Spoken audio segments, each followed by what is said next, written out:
我是瓜皮儿，本期为大家带来路卡起源。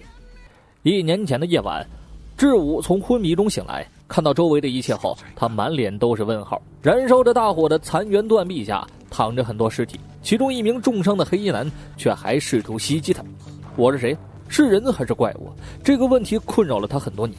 多年前的一个晚上，受伤的女子怀抱着还是婴儿的她躲进烂尾楼，身后一群黑衣男紧追不舍，眼看逃跑无望，女子狠心将她扔下了楼。她的记忆停留在女子最后反复告诉她的一句话：你不是怪物。她掉进楼下漆黑的洞时，一阵蓝色的电光包围了她。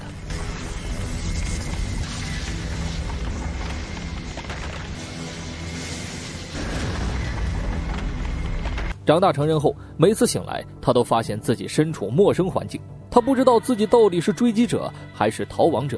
不远处驶来了2辆车，志武不敢久留，慌忙离开了。那名幸存的黑衣男李守很快被送进了医院。为首的眼镜医生柳忠全为他注射了2针药剂，他不断惨叫着。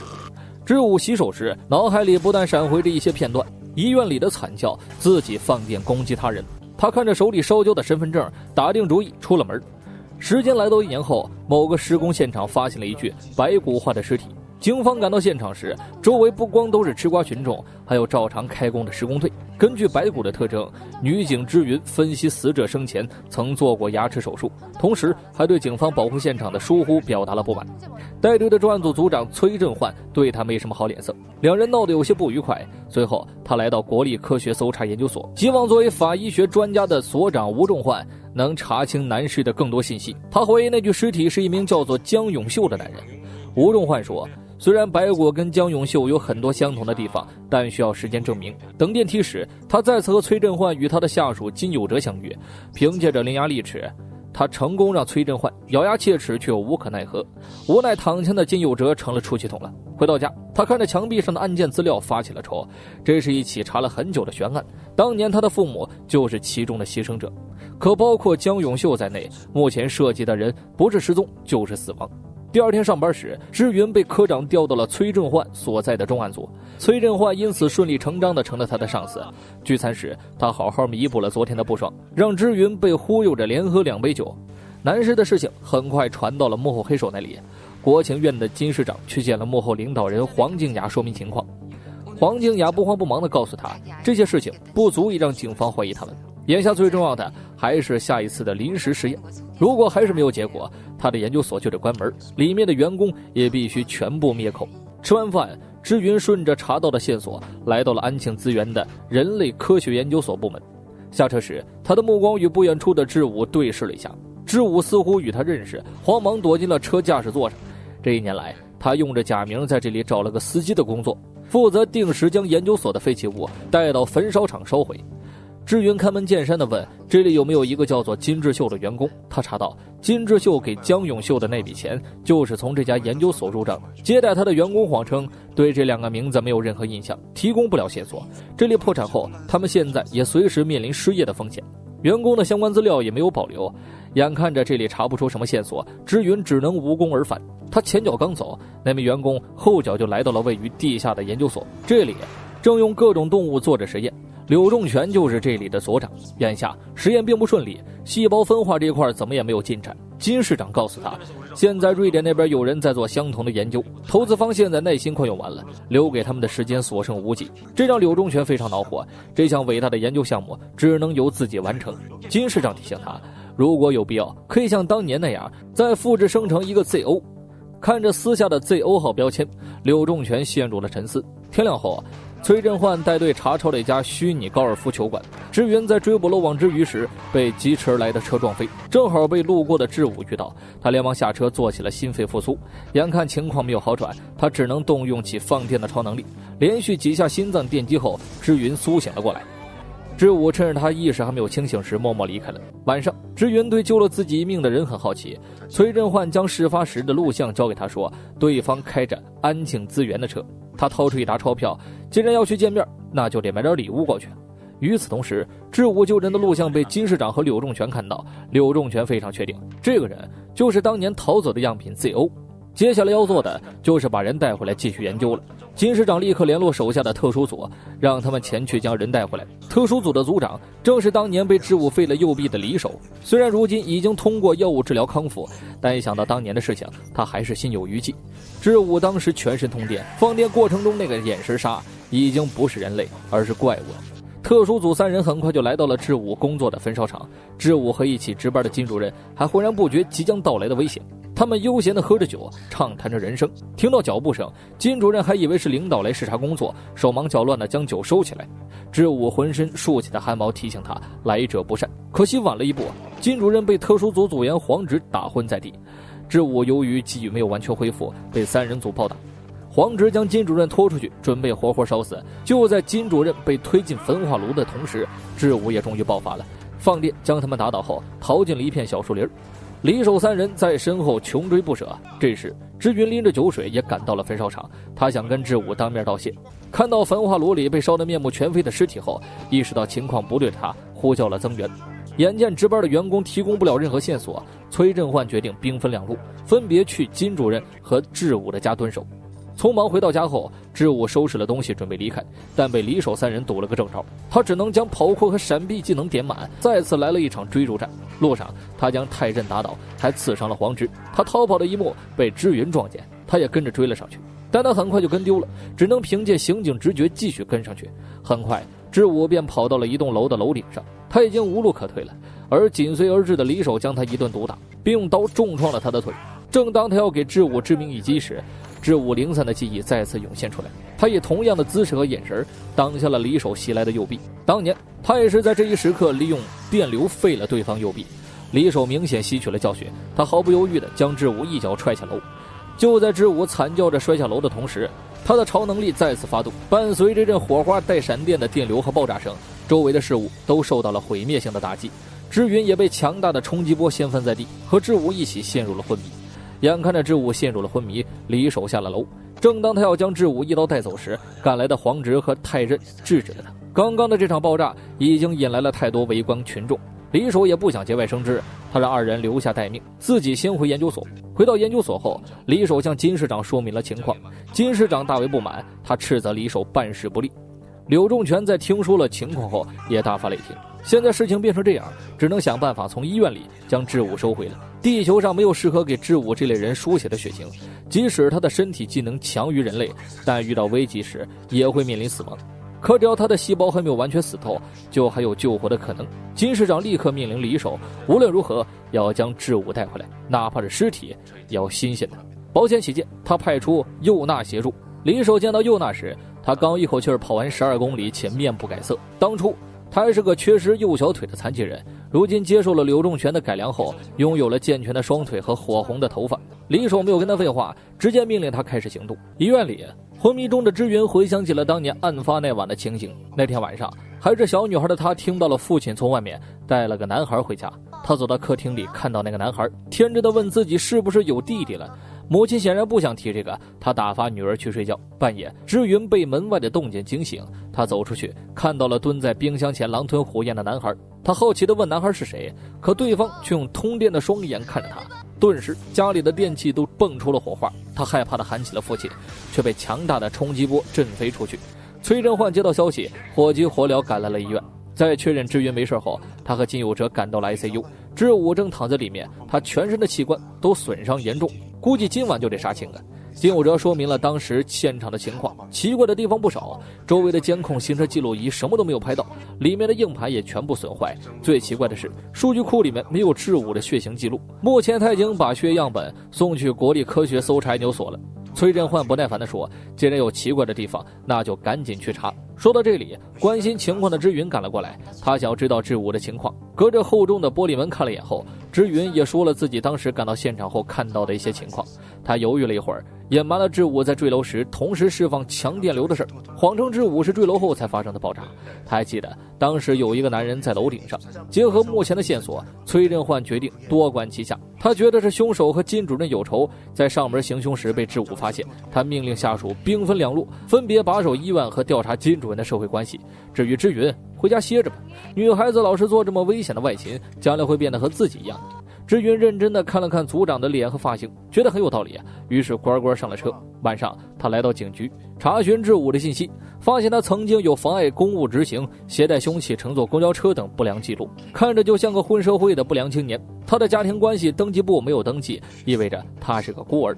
出生日期和出生申报却隔了10年，申报人的地址是一所教堂，那所教堂的名字和那起悬案里的一模一样。他立刻从抽屉里拿上枪，往医院赶去。他很确定志武就是当年那个父亲带回家的男孩。就在他往医院赶的同时，志武的情况突然恶化，医生采用电击抢救的方式让他捡回了一条命。但就在这个过程中，志武身上的超能力也让整栋医院短暂停了电。不久后，国科搜的电话打了过来，吴所长告诉崔振焕，志武体内的血并不属于人类。这场爆炸事件的新闻也很快被黄静雅得知。教堂里，他询问金市长是不是那个孩子有消息了。金市长说他已经派人前去回收，事情很快就能解决。黄静雅告诉他，当年就是因为这个孩子逃走，才让本该在几十年前完成的项目搁浅至今，还浪费了不少时间和金钱。为了找到卢卡细胞，他向研究所提供了无数孩子和产妇。他不想要空头支票，只想要摆在眼前的事实。这次是金市长最后一次机会，他希望他能把握好。大家合作共赢，创造一个无上荣光的新时代。乔装改扮后，李守4人走进了医院，黄直偷偷黑进了医院的监控，其他3人则假扮医生往 ICU 走去。志云抢先那么一步来到了志武的病床前，他希望志武能想起当年的事情，并告诉他自己父母的下落。说到这里，李守3人也走了进来，他们谎称要转移病人。就在走进电梯的前一刻，察觉到不对劲的志云跟了进去，眼看装不下去了，尤娜索性撕破伪装和志云打了起来。他刚把志云打倒，志武就醒了过来，顿时电梯里上演了一场5人大混战。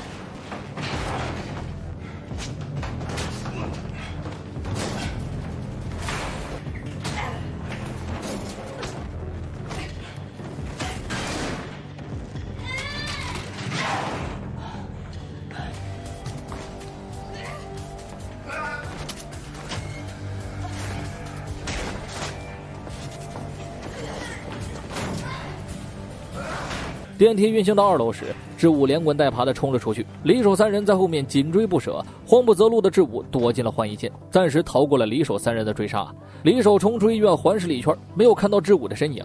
他很快意识到，或许志武还留在医院里，他急忙折返回去，但志武早已离开，只留下了身上的病符和擦血的布条。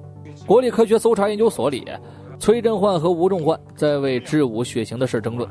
崔振焕觉得是教授的检测仪器出了问题，吴教授说你拉倒吧，和你相比我的仪器肯定没有问题。他认为仪器检测不出志武的血型，很可能是因为志武是突变血型，目前世界上只有韩国和日本出现过。还有一点，志武的血既没有人类的特性，也没有动物的，眼下只有对志武进行检查才能知道答案了。崔振焕刚要拒绝，就接到了志武从医院里消失的电话。金武哲下令封锁医院后，安排支云去了后门。看到前后门都有警察堵截，志武只能另辟蹊径。他离开的背影被支云注意到，他紧跟着追了上去。来到人行天桥时，列车和周围车辆噪音让志武痛苦不已。他不受控制地释放电流，将一盏路灯炸了个粉碎。还没有来得及休息，就看到了不远处追来的李守和支云，他只能继续往前跑。志武从医院跑出来的消息传来，金市长怒气冲冲地质问柳仲全，为什么给志武打了双倍的药剂，他还能站起来？柳仲全说，因为他已经超过了那个无法预算的临界点，就算志武会死，他也会释放出全部的力量。如此反复后，他体内的弱小细胞将全部死亡，只有强大的细胞能存活。同时，因为脑细胞也被烧毁，他也不会记得自己到底是谁。漆黑的地铁隧道里，支云找到了志武。志武不想再跑了，他想知道为什么支云要用看仇人的眼神看着自己。两人一言不合打了起来，志武很快被制服。支云追问他父母的下落，但李守的出现打断了他，他不敌李守，很快被打倒在地。太任和黄直堵住了志武的退路，志武只能跳到旁边的轨道上狂奔。支云想要去追时，被右力偷袭，摔晕在铁轨上。不远处，地铁疾驰而来。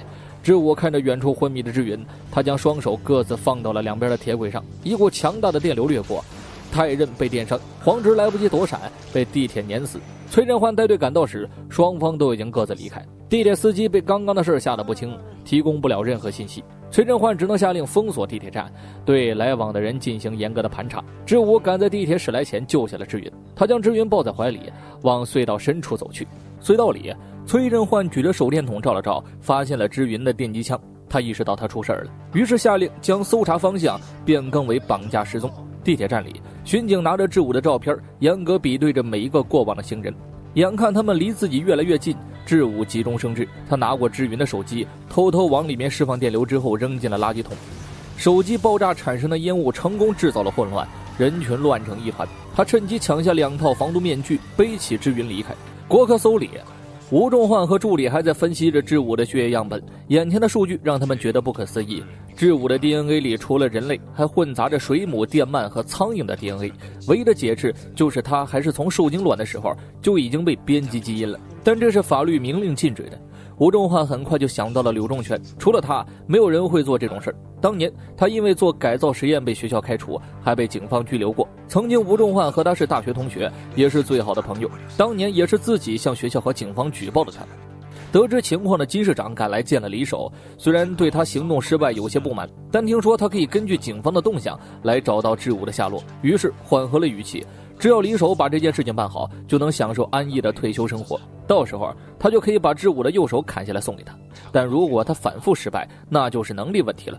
金市长离开后，李守看着自己漆黑的右手，眼神逐渐凶狠起来。志云从昏迷中醒来，看到旁边的志武后，二话没说，又和他打了起来。因为有伤在身，他很快就被志武按倒在柜子上，来了个跪咚。他只记得自己救了人，但不记得是谁了。除此之外，他什么也不知道，甚至刚才发生的一切都忘得干干净净。志云伺机推倒他，堵死房门后，本想报警，可手机已经光荣了。为今之计，只能双方隔着一堵墙，好好套 K 下来。医院里，金有哲好奇那群来杀志武的人是什么身份。崔振焕想其他的事情，心不在焉地回了一句。金有哲刚调侃他2句，是不是准备上感动韩国呀？同事就传来了消息，地铁站报了火警后，附近有人举报车辆失窃，目前已经锁定车型和车牌号，通缉令也发了。崔振焕面带微笑告诉金有哲，接下来查附近几公里监控的事就全部交给你了。李守得知了失窃车辆的事，他也火速召集了人手准备行动。对于失忆这事儿，志武和志云都不能理解。志武觉得他们以前见过，志云说如果世界上只有一个你这种人，那我们肯定见过。他说起10岁那年男孩来家里那晚的事儿，他好奇当年他为什么来自己家仅待了1天就做了那件事儿。那天之后，他的父母下落不明，就算把他脑子打开翻一遍，他也要查到当年的真相。话刚说到这儿，志武手臂上竖起的汗毛就提醒他危险来临，他忙告诉志云，可晚了一步。李守已经站在了志云面前，他轻松压制了他，并告诉他说这件事儿不是公安能管的。就在他准备推开门时，崔振焕及时带队赶到，志云用眼神示意想要出来帮忙的志武不要出声。在崔振焕带队前去追赶李守后，他透过门缝和志武约好了再见面的时间。他来到楼下时，李守早已不见踪影。崔振焕问他当时事情的经过，他谎称当时晕过去了，所以什么都不记得了。崔振焕听出他有事瞒着自己，但他也没有点破。看着李守带回来的雪纱布，金市长推测是志武给志云包扎了伤口。李守认为他们肯定还会见面。金市长将志云的资料递给李守。志云的父亲夏有才是共同创建了这个研究所的人，也是创造志武的人之一。当年也是他从研究所里将志武和资料带走，夫妻2人就此人间蒸发。他交代李守务必盯紧志云。回到家，志云正翻看着当时地铁站的监控时，吴仲焕发了邮件邀请他见面，他想让他帮忙查找一下志武和柳仲全的下落。谈起这位老同学，他的形容词是疯狂。在当时的学术讨论会上，柳仲全提出人类必须进化才能长久，科学的价值不是道德，而是梦想。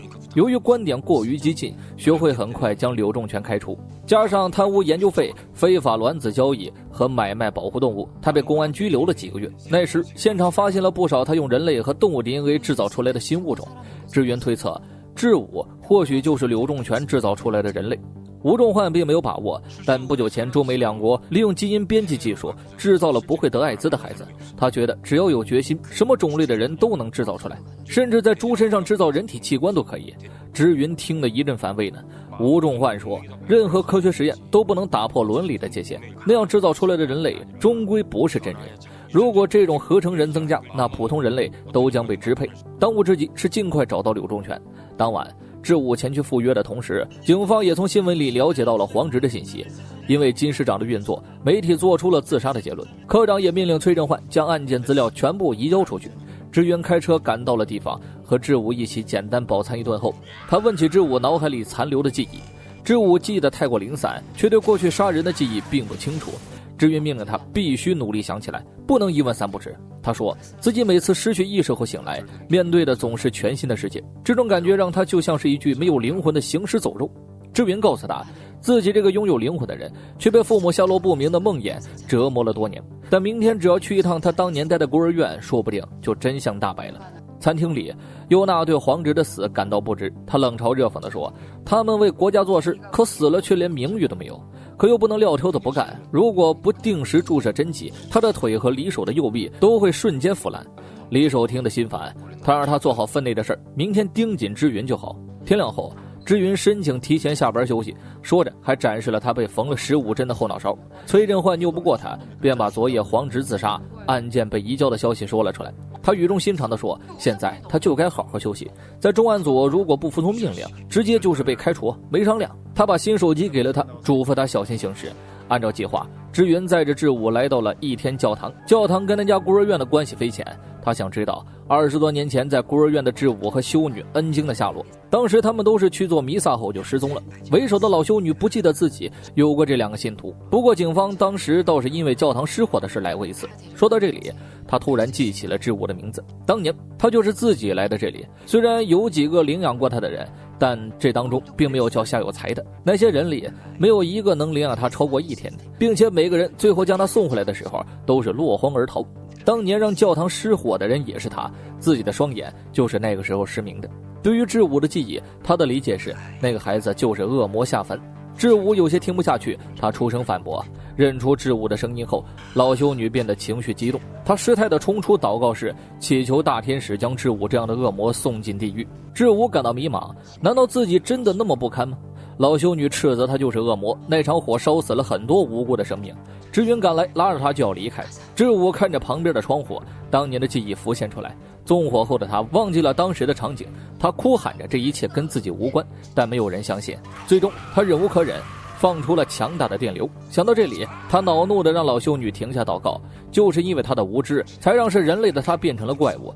老修女却坚称他就是恶魔下凡。他再也听不下去了，伴随着一声怒吼，一阵强大的电流掠过，巨大的能量将知云和老修女震飞，祷告室也被熊熊烈火包围。从祷告室冒出的浓烟吸引了随后赶来的李守3人的注意，他不顾呛人的浓烟，捂着鼻子就冲了进去。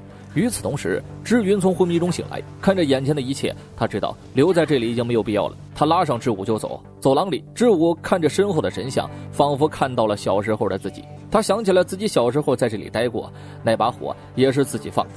知云追问他自己父母的下落，可看他的样子，明显是还没有想起来，于是只能将他先拽上车，再做打算。李守3人和他们擦肩而过，尤娜没有跟踪到知云的手机信号，殊不知刚才那场大火已经让知云的手机再次光荣了。路上，知云问他是什么时候开始有了全身放电的超能力。知武说，每次他饱受失忆的折磨，想要一死了之时，就会感觉浑身发热，然后眼前一片蓝色，接着就那样了。知云觉得是他的求生意志起了作用，在楼顶和地铁站，包括刚才，他的脸上都写满了活下去。下一步就是查清楚他去孤儿院前的遭遇了。知武却起了退意，那种回忆的感觉实在是太痛苦了。得知行动再次失败，金市长气得连甩李守几个耳光。李守连忙说自己已经在积极处理了，不会再失败。金市长这才消了气儿，他恨铁不成钢地看着李守和柳仲全说，我从不相信任何人，除了你们，拜托别辜负我呀。他离开后，柳仲却安慰了李守，去年不是自己治疗他被废的右臂，也不会让他现在身不由己。这里的不确定性太多，确实不适合李守这种在部队干的人，但他希望李守能将志武完好无损地带回来。电话亭里，知云联系上了崔振焕。白天他在教堂的时候留下了李守的车牌号，崔振焕查到那辆车早已经报废，是黑户车。结束通话后，他犹豫了一阵，最终拨给了吴仲焕。回到车上，他将黑户车的事情告诉了志武。事情明摆着，有人知道他们在一起，因此利用自己跟踪志武。他对志武的身份更加疑惑了，他不可能只是单纯的目击证人，多说无益，还是先找到教授再说。他带着志武来到吴仲焕约定的地方见了面，一定是要检查身体。志武表现得很抗拒，知云耐心地说服了他，同时强调如果查出是你当年杀了我的父母，我就会送你上路。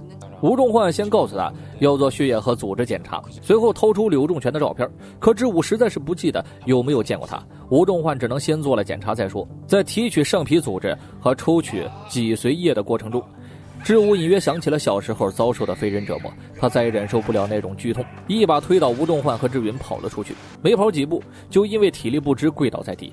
志云赶来将外套还给了他，他希望知武能回去继续完成剩下的检查。知武拒绝了他已经不想知道关于自己的一切了。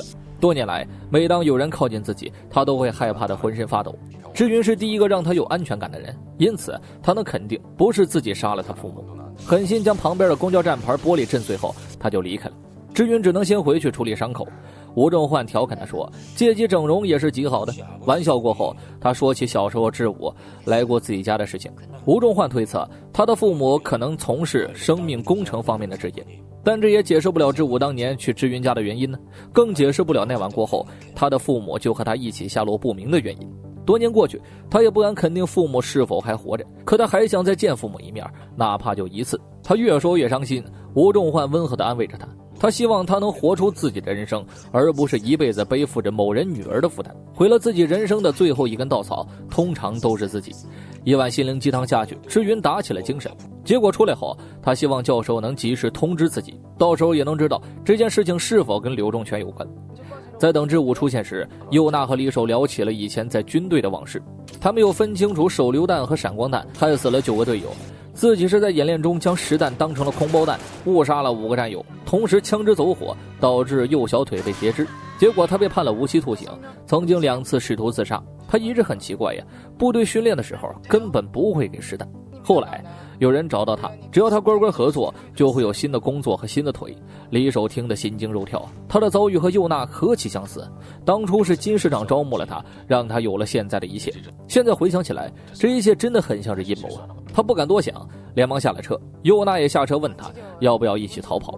以他们的本事，世界上不会有人找得到他们。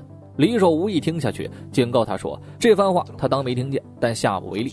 早上，车上贴着的研究院名片引起了志武的注意。1年前的夜晚，自己的钱包里有一张一样的，他按照上面的号码拨过去，对方是一个名叫原理的单词。他对志武很熟悉，还以为是他忘记带钱出门了。另一边，志云正在查柳仲全的资料时，崔仁焕走进来，将第2部新手机给了他。他清楚志云肯定隐瞒了什么，不然正常人谁没事把到手没1天的手机放到微波炉里烤着玩啊？除非他是神经病。现在局里都在传他组里来了个神经病，让他很没面子。志云不知所措时，救星打来了电话，他撒丫子就跑，完全不顾身后组长气得发红的脸。来到原理家，原理热情地招待了他。他从前几天的新闻里看到志武发电救人的新闻，不等志武发问，他就一股脑的都说了出来。他们是一起从孤儿院出来的朋友，小到电晕醉酒大叔抢钱，大到破坏金库门锁将之洗劫一空。志武听得很尴尬，原来我不是好人呢。原理接着说，当年他们被孤儿院赶出来的那天，还被一群熊孩子欺凌，自己醒来才发现教堂着火了，然后他们就过上了流浪街头的生活。他劝志武留下来和自己一起去放高利贷。志武那蓝汪汪的卡哇伊大眼睛一亮，那保证来钱是逼逼的。趁着志武睡觉时，他偷偷来到厕所，拨通了李守的号码。李守早就已经用恐吓的方式让他做了内应，他不敢不从啊。正在监视志云的李守得到消息后，马上往原理的家赶去。国科搜里，吴仲焕的面色凝重地指着志武的检查报告说，他的 DNA 里混杂着电鳗、水母、鲟鱼、蝙蝠、果蝇等特征，这让他拥有了放电的能力和过人的反射神经。如果解开了卢卡的秘密，一切都皆有可能。卢卡是指现存所有生物的共同祖先，因此志武是通过已经被禁的生物技术合成的人类。这种高精尖的技术只有柳仲全能做到，也只有他会这么疯狂。吴仲焕希望志云找到柳仲全后立刻抓住他，因为他不是人。竖起的汗毛提醒了志武危险接近，他反应过来时，李守3人已经到了面前。志武不是对手，情急之下放出了电流，2人一路打到楼下。就在李守要被掐死时，佑娜用针剂让志武陷入了昏迷。激烈的肉搏引来了楼里的吃瓜群众。李守吩咐佑娜2人负责楼里所有人的手机毁掉，自己回去交差。柳仲全看到关于志武的报告上传到了学会，他怒不可遏，那是自己花了30年的心血，可上面却没有自己的署名。他命令金市长不惜一切代价也要让这份报告消失。金市长却怀疑，现在是他和吴仲焕相互勾结演戏给自己看，不然无法解释那份报告上对志武详细的分析，只去医院抽了血，不可能连身体所有组织的数据都能拿到，他只能认为是柳仲全泄露了消息。不过资料他肯定会删除的，但在事情查清楚之前，他不会再信任柳仲全了。走廊上，他从视频电话里得知志武被抓住的消息，他兴奋不已，让李守立刻将人带回来。车上，志武想起了那天晚上的事儿，为了家庭，夏有才将他出卖，并眼睁睁地看着他痛苦挣扎。他嘶吼着放出强电，将车玻璃震碎的同时，也在现实中醒了过来。李守见状，直接往他脖子上来了3针药剂，没想到却让志武爆发了，强电掠过，车子翻滚出去。志武没有任何犹豫，迈步离开。李守只能眼睁睁地看着，什么也做不了。车子轰的爆炸，将李守包围在烈火里。志武头也不回，继续往前走。真男人啊，身后的爆炸也从不回头。我是蛙皮儿，下期见。